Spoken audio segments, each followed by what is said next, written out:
আসসালামু আলাইকুম। ঘন ঘন প্রস্রাব বা ফোঁটা ফোঁটা প্রস্রাব, শীত আসলে এই সমস্যা আরো বেড়ে যায়। প্রস্রাব করে আসলেন, কিছুক্ষণ পর আবার প্রস্রাব করতে হয়।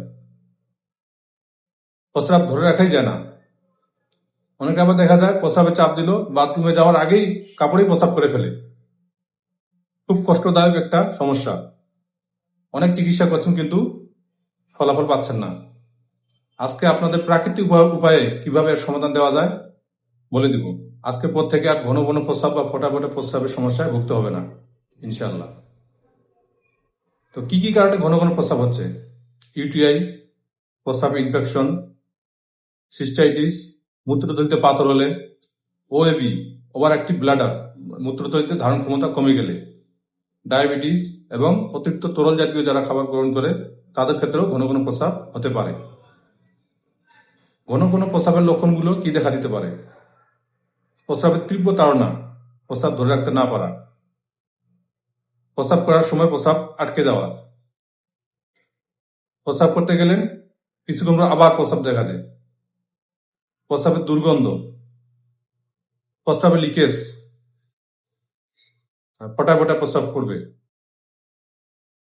প্রাকৃতিকভাবে এর সমাধান কি? কয়েকটি ফর্মুলা বলবো। এই ফর্মুলাগুলো অনুযায়ী যদি চলেন তাহলে ইনশাল্লাহ ঘন ঘন প্রস্রাবের সমস্যা আজকে থেকে আর থাকবে না।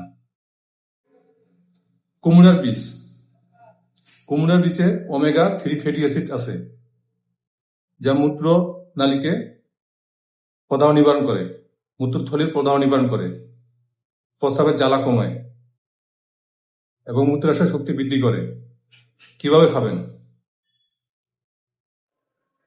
কুমড়ার বীজ ভেজে 1 চামচ পরিমাণ চিবিয়ে খেতে পারেন অথবা ভর্তা করে খেতে পারেন। দ্বিতীয় ফর্মুলা, ডালিম। ডালিম মূত্রনালীর সংক্রমণ কমায়, নালীর শক্তিশালী করে। কিভাবে খাবেন? ডালিমের খোসা পেস্ট তৈরি করবেন। পেস্ট তৈরি করে মধুর সাথে মিশিয়ে 1 চামচ করে 2 বার খাবেন। তৃতীয় ফর্মুলা, মেথি। মেথি বীজ শুকিয়ে ভেজে নিবেন।